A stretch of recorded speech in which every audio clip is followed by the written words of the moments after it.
have two older brothers, Damien and Lucifer, and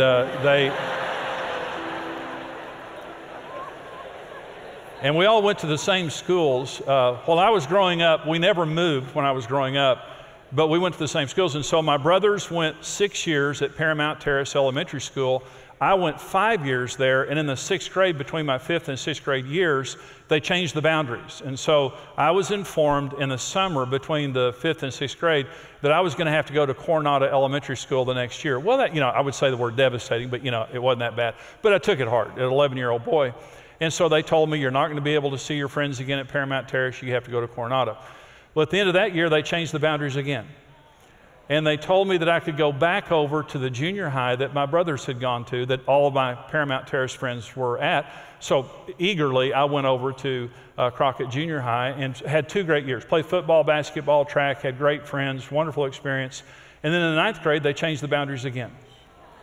And so in the year between the summer, between the 8th and 9th grade, I was informed that I couldn't go to Crockett. I had to go to Stephen F. Austin. So I just didn't want to, so my parents went back down to the school administration office, and they told my parents, well, okay, since this has happened to him before, he can go to Crockett, but he can't play sports. He's ineligible. And so he can't play sports. So I thought, well, okay, I hate that, but I'll just watch my friends play, and I'll tough out the year and go on to high school. So I didn't play sports, but I went and watched my friends. And so I was on the sidelines during a football game, watching my friends, and there was this vending truck at the end of the football field, one of those kind, that pulls up and lifts up the side, and they have soft drinks and candy bars and those kinds of things. So I went down and bought a Coke, and I was standing there buying the Coke, and the cheerleaders, I knew the cheerleaders on the other team. And while I was standing there, they walked up, started talking to me, kind of started flirting with me. Who can blame them? Think about it. And so they walk up, start talking to me. So I talked to them, walked back to the other side of the field, watched the rest of the football game, came to school the next morning, and there was a note for me to go to the principal's office. And you know how that is. That's not good news. And on the way down there, I thought, well, why am I being called down? I knew there were many reasons capital punishment might be appropriate, but I was just trying to figure out, what it was. So anyway, I get to the principal's office, and the principal says, bend over, you're getting swats. I said, excuse me? He said, bend over, Evans, you're getting swats. And I said, what for? He said, you know what for. And again, I was calculating. I wasn't going to confess anything. I was just thinking, okay, what did I get caught at? And I said, sir, I don't know what for. And he said, you went to that vending truck yesterday at the ball game. Now bend over. I said, yes, sir.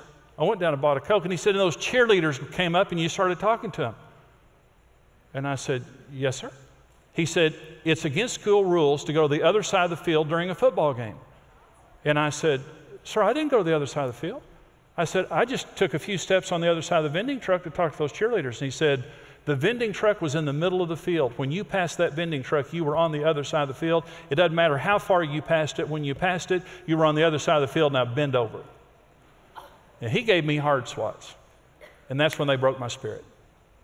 All the things that had happened up to that were just painful and frustrating, but that's when they broke my spirit. And I went back to class, and I had my little jaw set, and I thought, you people are going to pay. You teachers, you principals, you school people, you're going to pay. And I sat back down in class, and my friend said, Evans, what happened? And I told them. They said, oh, no, really? And I turned to my friends, and I said, let's have a contest, guys. And they said, really, what? And I said, let's see who can get the most swats this year. My friends went, awesome. They weren't smart, but they were sweet. And so for the rest of that year, we had a contest to see who could get the most swats, and I won.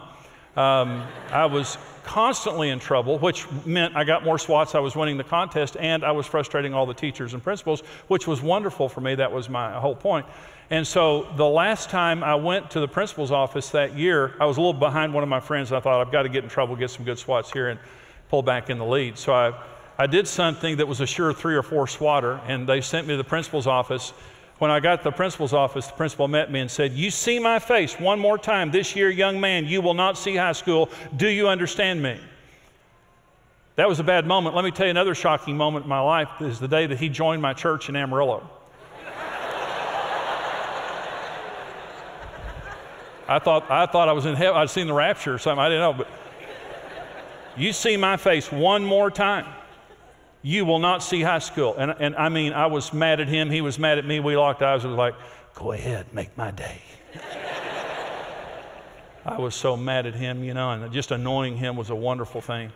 So somehow I got to high school. When I got to high school, I was always in trouble. 10 years ago, a woman in our church in Amarillo walked up to me and said, Pastor Jimmy, my mother stopped teaching because of you. And I said, who's your mother? And she told me, and I said, oh, yes, I'm sure she did. I remembered everything. So anyway, I was horrible in high school, was always in trouble because I was mad and I was hurt.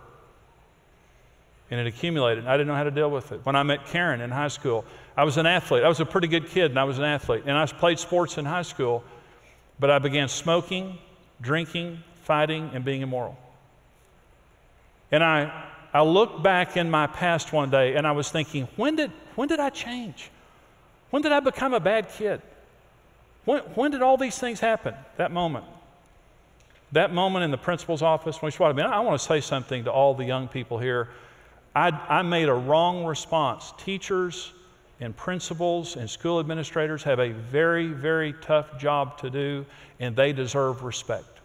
Okay, and I made a wrong response, and I want to say that very clearly. I wasted those years. I truly did. And they were only trying to do their job. And I just, I got hurt in the process, and I made a wrong response. And so the pain that accumulated in me compromised mentally, spiritually, emotionally, in every way. I just became an unhealthy person. Thank you for watching Marriage Today with Jimmy and Karen. Support Marriage Today with your best gift and receive the series The Hurt Pocket. Looking for your next great book? Start reading instantly with Marriage Today's ebooks, now available online. Follow your interests and get social by connecting with Jimmy and Karen and the Ministry of Marriage Today on Twitter.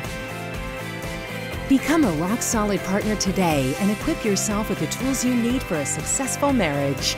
$14, $28, or $56 per month. Choose the partnership level that's right for you. Become a rock-solid partner today.